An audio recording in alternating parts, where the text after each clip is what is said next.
2 ans et demi de prison pour 2 membres d'une organisation qui a affrété 4 embarcations vers les îles Canaries où 96 migrants sont morts, Las Palmas de Gran Canaria. L'audience provinciale de Las Palmas a condamné ce jeudi 5 mars 2026 à 2 ans de prison après un accord entre les deux parties, un citoyen gambien et une autre sénégalaise pour leur implication dans un réseau de trafic de personnes qui a affrété en 2022 4 embarcations de migrants à destination des îles Canaries, dans lesquelles 96 personnes sont mortes. Comme l'a indiqué à la presse l'avocat du Sénégalais Idé Javier Koni,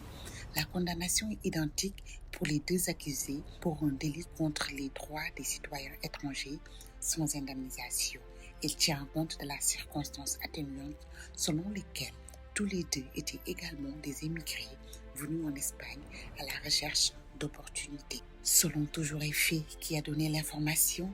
Idi est arrivé en Espagne à bord d'une embarcation pneumatique qui a accosté à Fuerteventura le 25 octobre 2022 et il était responsable de l'un des logements de l'organisation où les migrants étaient hébergés jusqu'à ce que vienne leur tour à partir,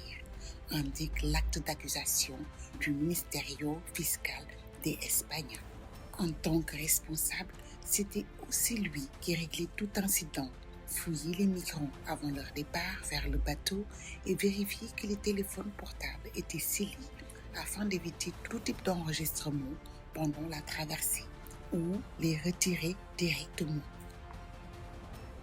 Le citoyen gambien Esca est arrivé en Espagne à bord d'une embarcation pneumatique de l'organisation en juin 2022. Mais alors qu'il se trouvait au Maroc, il se consacrait à recruter des migrants pour l'organisation en leur faisant payer différentes sommes et en leur facilitant une place dans la patera ou l'embarcation pneumatique qui les conduisait en Espagne. Selon le parquet, Esca n'a pas d'antécédent judiciaire et est privé de liberté dans cette affaire depuis le 5 avril 2024, tandis que Idi, dont les antécédents judiciaires n'ont pas été précisés, est détenu depuis le 12 août 2024. L'arrestation des 2 hommes a eu lieu à la suite des investigations menées par l'unité de lutte contre les réseaux d'immigration illégale et les faux documents, Unidad contra Redes de Inmigración Ilegal y Falsedades Documentales de la Policía Nacional à Las Palmas de Gran Canaria, qui ont permis de constater l'existence d'une organisation basée sur les côtes du sud du Maroc